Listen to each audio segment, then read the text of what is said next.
We lost a lot with Amendment 3. And with what is coming up on the ballot, we won't regain it all. Incrementalism is a way for us to be able to change culture, and it's a way for us to be able to work back and reclaim what we do respect with life. We have to make sure that we are gaining ground again. In our society, we see that there's a lot of us that sit on the fence on different issues from time to time. Well, I'm here to tell you that unfortunately, the fence belongs to Satan. For years, abortion has been framed almost exclusively as a woman's issue. And while women undeniably bear the physical and emotional weight of pregnancy, that framing has allowed men, intentionally or not, to step out of their role entirely. The result is a culture that normalizes abandonment, avoids accountability, and leaves women carrying burdens they were never meant to carry alone. My guest today has spent years studying this dynamic, not just anecdotally, but through real data and cultural analysis. Brandy Meeks is the president and CEO of Vitae Foundation, and her work challenges one of the most persistent assumptions in our culture, that involving men somehow weakens women. Instead, she makes the case that male responsibility, protection, and presence are not threats to women's strength, but essential to their dignity and security. Today, we're going to talk about what it means to bring men back into this conversation in a serious and constructive way. Why it matters for women, for children, and for the future of the pro-life movement itself. This is Living Pro-Life.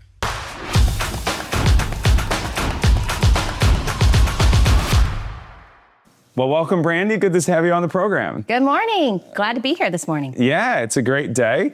One of the things I wanted to first talk about is collaboration. Yeah. I know there was a lot that happened in Missouri with regards to Amendment 3, and then also a lot of other projects that are on the table and in the pipeline and these kind of things. But tell us about, first and foremost, collaboration in the pro-life. Well, I think that this is how we're going to win this thing. We have to be able to lean in with each other and put all pride aside and figure out what strategy we want to work and work it together. And I see that happen so many times when we have some core groups of us across the country, not just here in Missouri. But I think that there are some that do it extremely well. I will say, we probably have some donors, some shared donors that are watching today that are excited to be able to see us working together on something. And I think that there's something that that's really special about that because we're headed the same direction. It's one of those things that when we pull our resources together and we have the same strategy, we have the same vision, we have the same goals, which is to end abortion, right?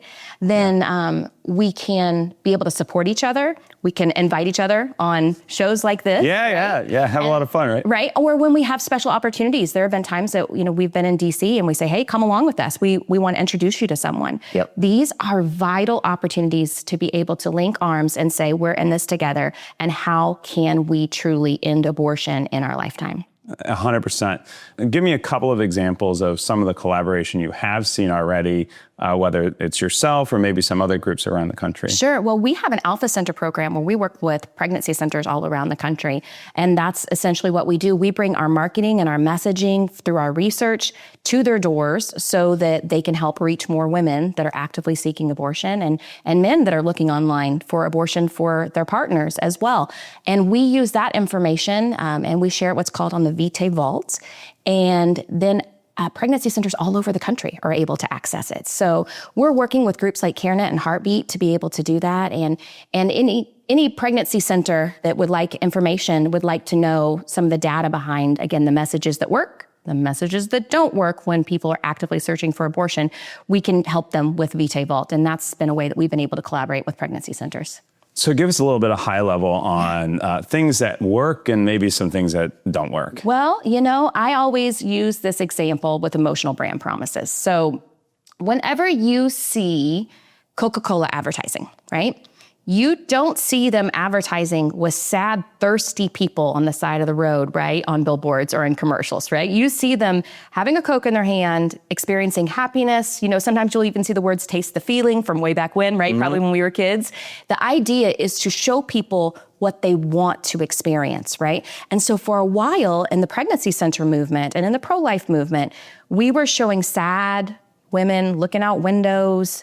Sure. We showed a lot of babies even, and that didn't connect with women that were actively searching for abortion because motherhood for them was really a bridge too far at that point. We needed to help them understand the emotions that we could connect with and the emotional brand promises they were looking for, because other groups like Planned Parenthood were doing it extremely well. They showed what women wanted in that moment. And what our research has shown is they want to experience confidence. They want to experience control. They want to be knowledgeable about their situation. And they don't want to be pregnant in that moment. So we have to reach them at that point and be able to help them see the joy of motherhood, be able to help them see what it's like to have a new path ahead of them that is going to absolutely look differently than what they had pictured, right? But it can still be beautiful. We know that. And that's how we can, again, instead of showing the sad, contemplating woman looking out the window, right, with the raindrops coming down. Of course, right? It's always the rain, right? It's always the rain. Always the rain. And we don't want her to look overjoyed or happy, right? That would be too far. But we do want to show imagery where she's in control of her situation. She's confident. She has clarity. And that is a prime example, right, of how we can help with messaging and being able to connect directly with someone who is actively seeking abortion. Well, we see some of these same things in sidewalk counseling. You mentioned that she does not want to be pregnant. Right. So sometimes we see on our online advertising where they will look for how to cause a natural miscarriage. It's a very interesting keyword. Like, why would you be looking for a so-called natural miscarriage? Is because you don't want an abortion, but you also don't want to be pregnant. And I think there's a lot of women that we talk to on a daily basis who don't want to be pregnant, but don't want an abortion. And I think this is our prime target audience is these individuals who just feel pressured, stuck, coerced, even. And so we see this a lot on the sidewalk. How have you seen on the topic of adoption? A lot of our donors, volunteers, the people who support us, always ask me the big, huge adoption questions. So what do you say to that? Well, okay, here, first and foremost, hear my heart. Adoption is a beautiful thing, right? Like, it's modeled in the Bible, right? We saw it happen with Moses. It has the potential to be something really, really beautiful. Unfortunately, what we see, and our research has shown this, and it is really tough to talk about, but when a woman is considering abortion, she also sees adoption as not the best option between abortion, adoption, and parenting. One of our studies is titled, because of a woman's quote, "Abortion, the least of the three evils." And you're like, oh, that feels really uncomfortable. And it is, right? But the idea behind that, when a woman actually voiced and vocalized this, is that adoption for them, she sees it as a detriment because she is worried and scared that the child might be neglected, abused. She won't know the path for the child because closed adoption was so prevalent for so long. And so she feels like she could just send this child back to God. Yeah. Those are her words, right? Wow. And that's still happening. I did a little bit of undercover work with my daughter with a group called Plan C. And we went into a theater where they were showing their film. And one of the quotes from the women who'd ordered the abortion pill online in this theater, which was wild because you have this theater full of people, and not one person made an even emotional sound with this, not a heart-wrenching, gut-punching sound whenever she said this. But she said, "I loved this baby enough to let it go." Gosh. But to let it go, you mean to kill it? Right. But she felt like she was sending it back to heaven. Wow. Right?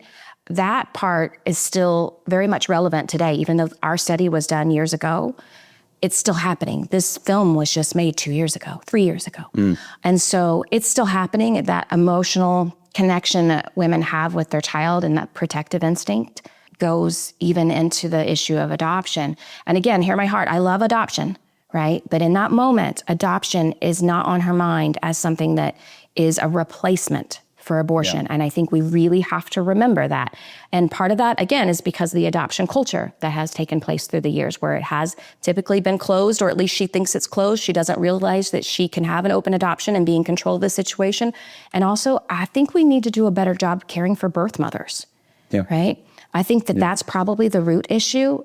And there are some groups out there that do some really good work to love on birth mothers and help them achieve healing, because many times the experiences that have gotten them into this unexpected pregnancy situation go unhealed, and she'll just find herself right back there again. Yeah.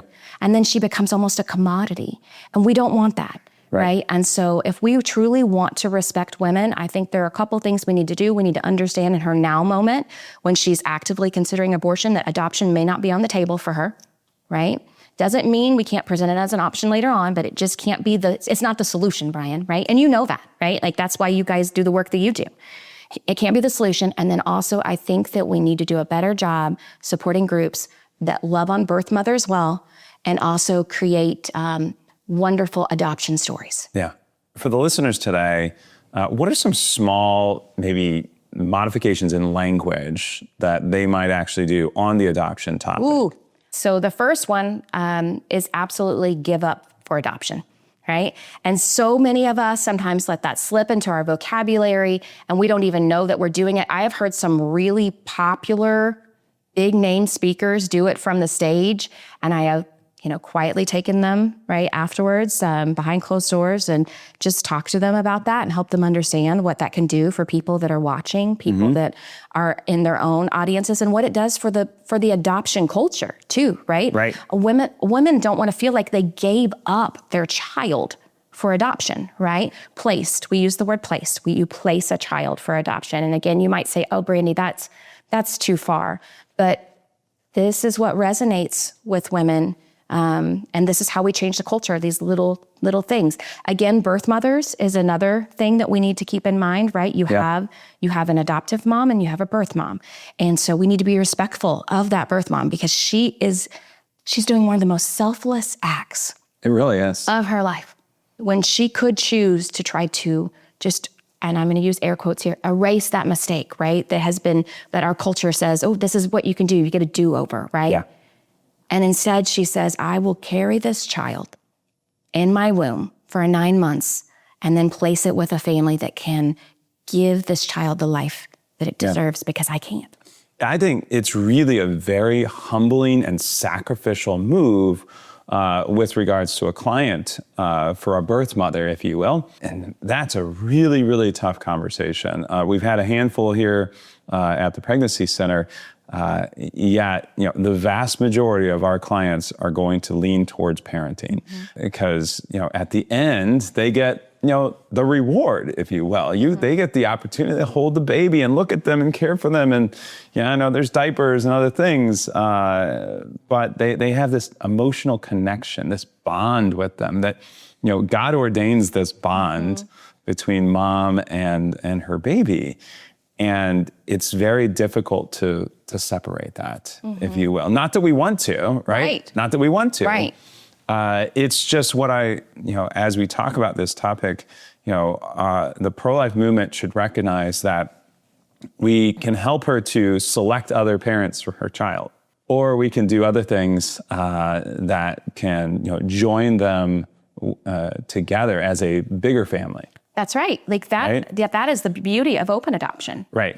So there's a lot of amazing things where you're not giving this baby up, right? You, in fact, are building a larger family, building a better network for this child, so that others can provide things you can't, and you can still provide the love and care that you can as the birth mother. Absolutely. And best case scenario, if a woman had been considering adoption and you guys are able to help her through that process and help her be the best parent possible, and she sees and connects with this child, not just in a temporary emotional way, but in a way where she truly sees that she wants to invest and she wants to change her life. Yeah. I mean, I will tell you, my children changed my life. They saved my life in many ways, right? And I think that's, again, one of those unknown beauties of unexpected pregnancies, right? And so if we can help a birth mom be able to experience that and she doesn't place a child for adoption, that is okay too, right? That's really the best case scenario. But if she chooses it, we need it to be one where it is very much free will and she does see it as a beautiful opportunity to be able to extend her family. And the family needs to be really welcoming of her too. And I know that's a huge commitment, right? Because they don't always come from the best situations, right? But it is important in this day and age that women know that that's an option, because I think we'd see a lot more adoptions if we change this adoption culture. If women knew they could help choose the family, that they could still be a part of this child's life, right? That they could still, see pictures of their child and be connected with them and, receive love on Mother's Day, these types of things. We could really see the adoption world change and more adoptions take place in loving homes and be able to see more people thrive. So we've been talking a lot about moms and a lot about women. Let's kind of change the whole dynamic here. Let's talk about men. Okay. And you guys have finished a recent men's study. So tell us a little bit about that. We just finished a men's study. It's called A Few Good Men. We were trying to look into masculinity and how the innate desire for men to provide and protect and how that affected them with unexpected pregnancies. We were really looking into this to see then how we can message to young men and what we needed to message to them, right? Like, what are they being told that is causing them to surrender their rights to their children? Mm-hmm. And essentially that's what they're doing. And in fact, that was one of the themes that came out of our study, is that men feel like they don't have a say when it comes to this. And you and I work in this all the time, so we know that, right? We have this tacit knowledge that we deal with every single day. And that's the beauty of our research. And for those that don't know what it is, surveys and polling are great. And a lot of groups do those. And those allow people to understand on the other side of behavior, some of the decisions that people have made, right? So you know how people voted, you know how they feel about an issue. But what our research does is looks into the emotional motivator. So we do individual interviews.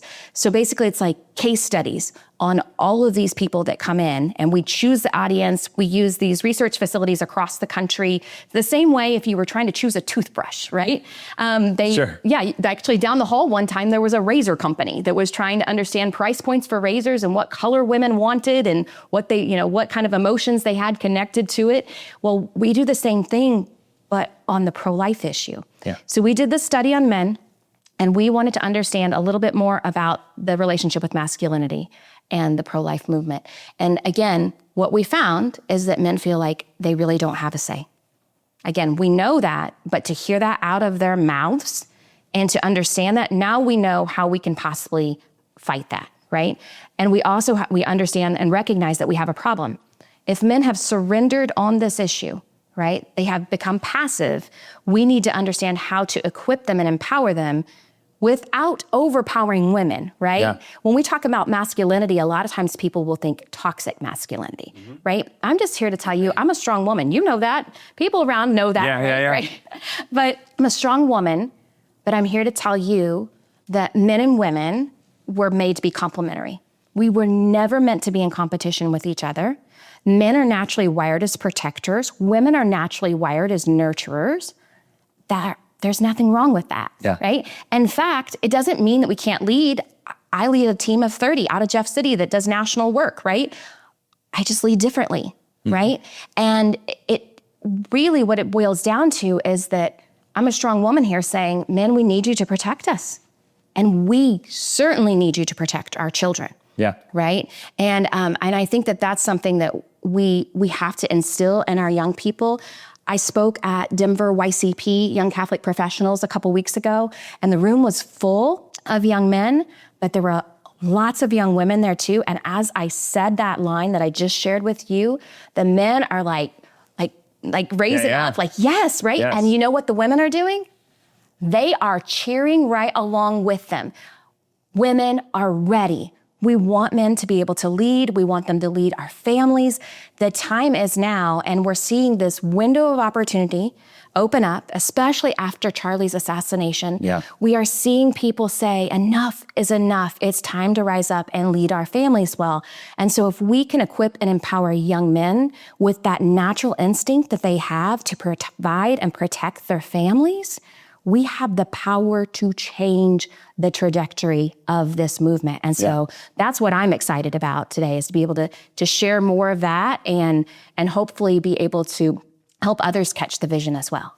Well, and time again, I think your research then lines up with what we see in the pregnancy center, right? Time and time again.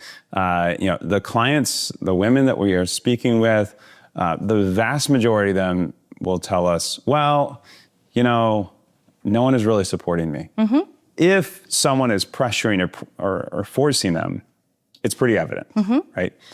But most of the time, it's not. Most of the time, people aren't pressuring or forcing. Most of the time, they're just completely out of the game. Yeah. Right? They're like, it's your decision anyways.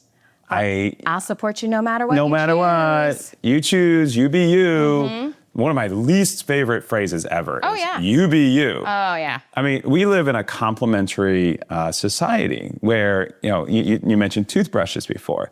Well, I can't just create a toothbrush out of thin air.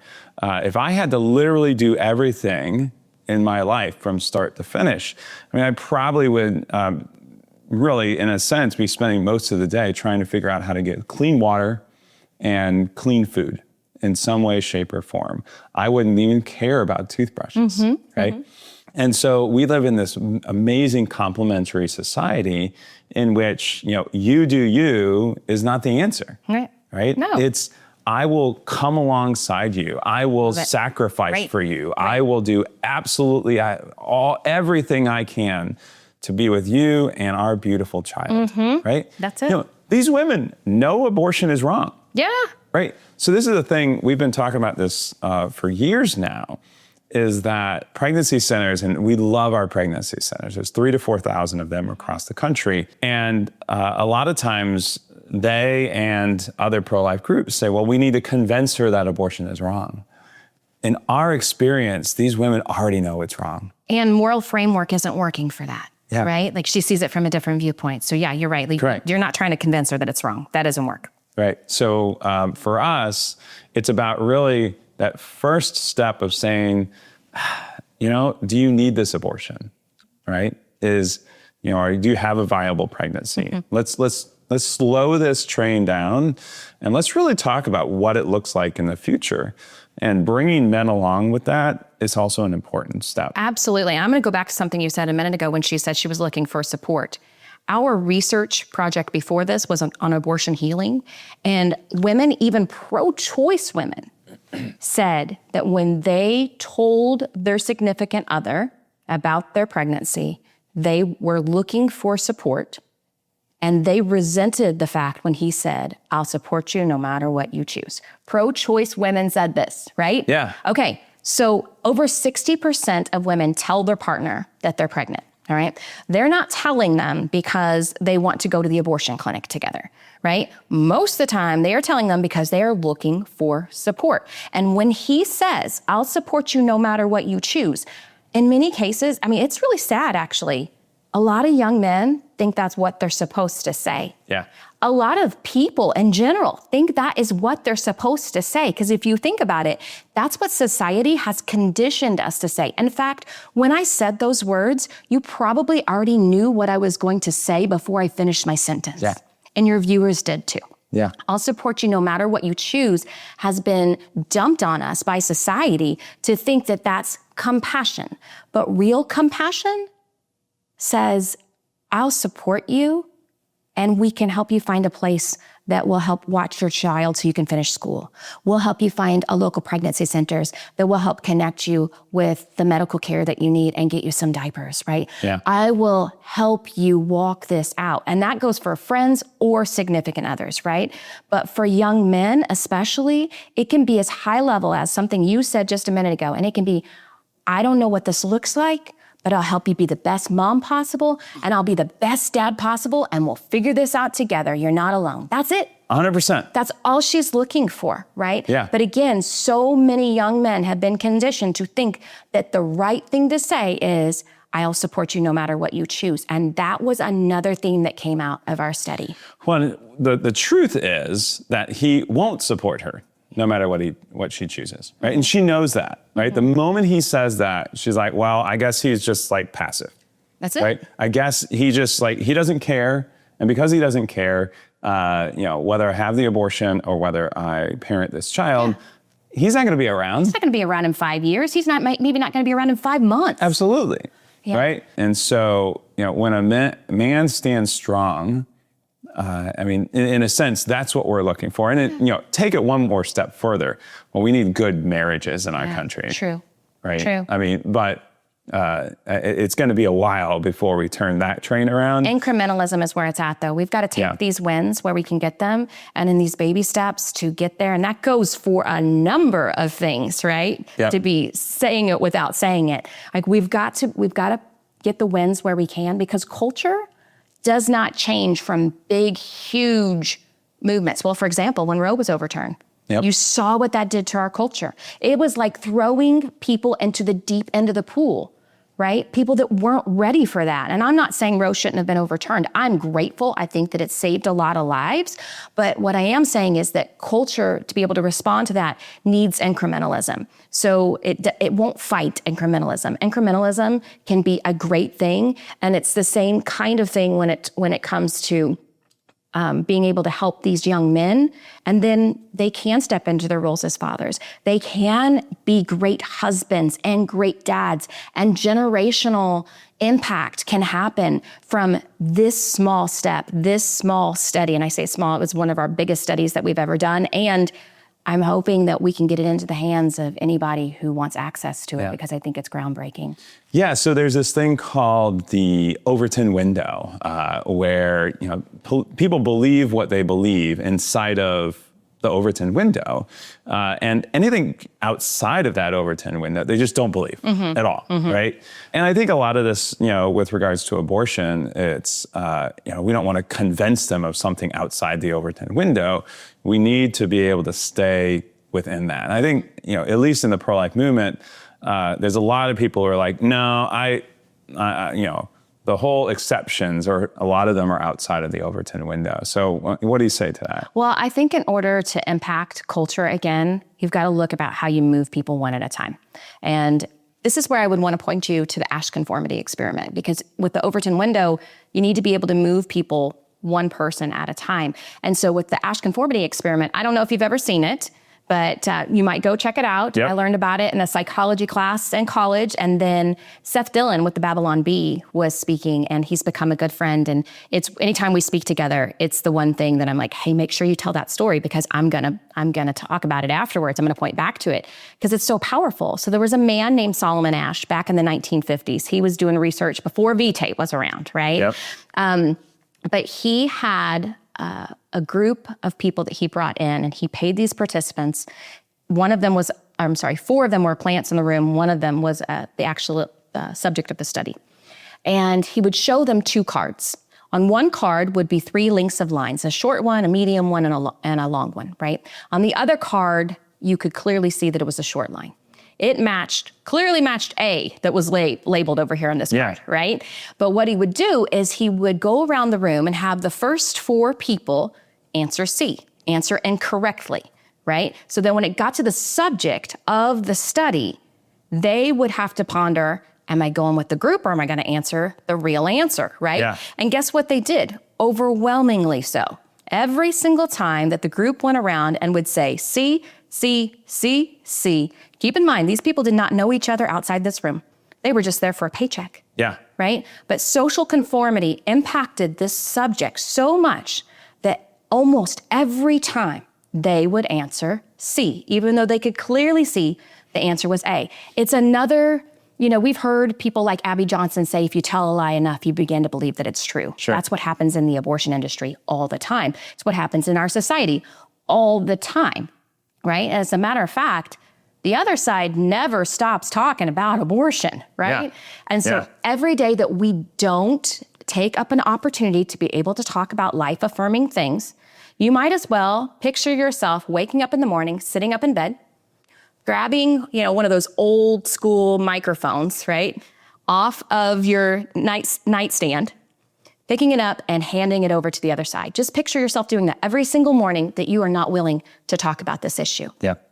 But as Paul Harvey would say, now for the rest of the story, right, there is hope, because the rest of the story with the Ash conformity experiment showed that when Solomon Ash brought in just one other person in that room who answered the correct answer clearly of what, saying that it was A, right, instead of C, the subject of the study managed to give the correct answer, right? Because just one other person in the room gave the truth, right?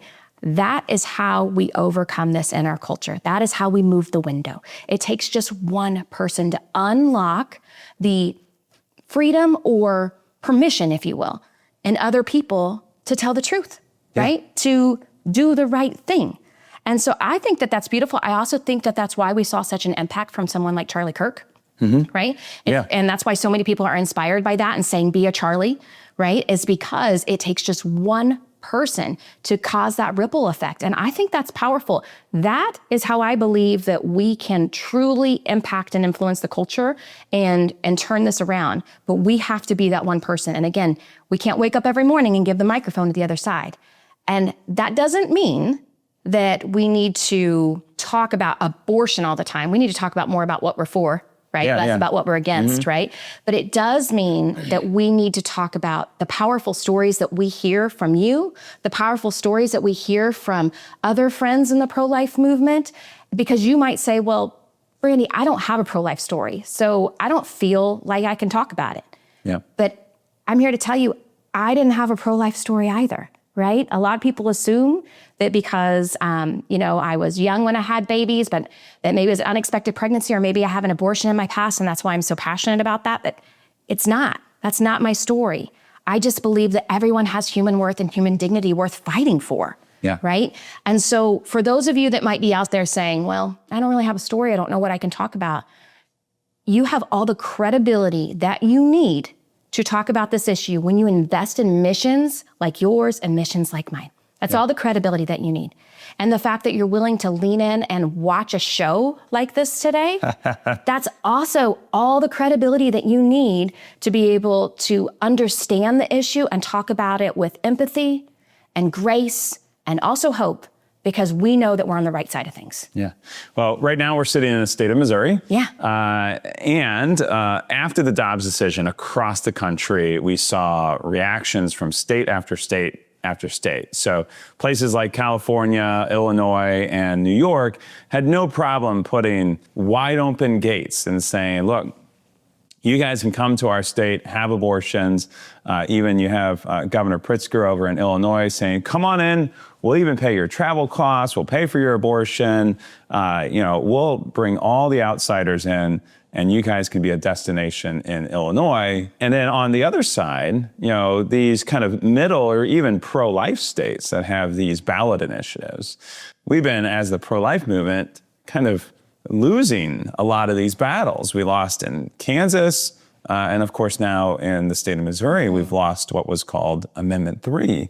So tell us a little bit about that landscape and how Vitae sees this. So again, I think it's one of those things where our culture really reacted emotionally after Roe was overturned. We especially saw that in Kansas because it was such a short turnaround time before their vote. And I think that really was problematic for them. But for us here in Missouri, we were seen as the pro-life leader in many ways. In fact, I was in Texas a few weeks ago, and they were giving props to the fact that, Missouri had worked so hard, right, to be one of the leading pro-life states for so long. And it actually broke my heart to think about how sad it is that we were, right? It was past tense, right? Yeah. And yet now where we're at as a state where abortion is legal through all 9 months of pregnancy. This is insanity. Yeah. In fact, the way that it was written made us, at the time, more extreme than Colorado, right? And so it is, people see it, right? They had seen us as the leaders for so long, and now they're like, what's happening? Well, they came after us, and they did it in a sneaky way. We need to be prepared to reclaim what belongs to us. Yeah. And I don't mean that in some kind of like victor versus villain type way. I'm just saying that the title of respecting life at all stages is a wonderful title to have, Yeah. right? And as Missourians, we need to make sure that we get that back. Yeah. So yeah, we lost a lot, both here in Missouri, but across the country. We gained this amazing opportunity to fight this battle, state by state, but also in the federal government as well. And so, a lot of our listeners may or may not be involved in a lot of politics, right? Mm-hmm. I try to stay out of politics Sure. as much as I possibly can, Right. as you know, right? Right. And when I get involved with politics, I get in very much kicking and screaming and saying, I'm with well, I guess this is something we ought to do. It's not something that I want to do or feel excited about doing. Politics is one of these things where, as God-fearing Christians, we say, look, we ought to do these things. It's not that we have politics over here and we have, kind of our convictions over here. They need to be intertwined. That all being said, tell me about, for those on the ground, kind of where should they be as we kind of, look to the future? There are some new things on the, coming down the pipe, and some of them don't get us everything that we lost. And so what are we to do as pro-lifers, kind of as we're moving forward? Well, I love what you say about, not necessarily wanting to get involved in politics all the time, because at Vitae Foundation, right, we're in the same boat as you, that we're a 501c3. We're not a C4. So we have to be careful about it. But we also understand that politics and culture go hand in hand. And so if there are ways that we can be able to change hearts and minds on the issue, and that goes along with whatever it is that we're voting for, then we look at ways to be able, again, to collaborate and to be able to protect life. And for me, it's beyond being a political issue, right? It's a heart issue. And there are a lot of us out there that probably feel the same way. And I do want to acknowledge that, yes, we lost a lot with Amendment 3. And with what is coming up on the ballot, we won't regain it all.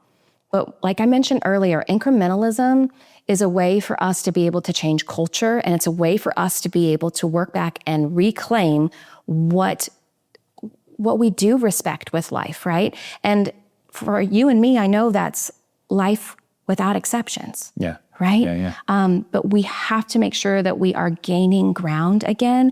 And so I want us to keep that in mind. I also want for many people that even didn't vote this last time, because they will say, well, I personally wouldn't choose abortion, but I don't want to make that decision for someone else, right? We saw that a lot in men. A lot of men voted that way or didn't vote at all because of that reasoning.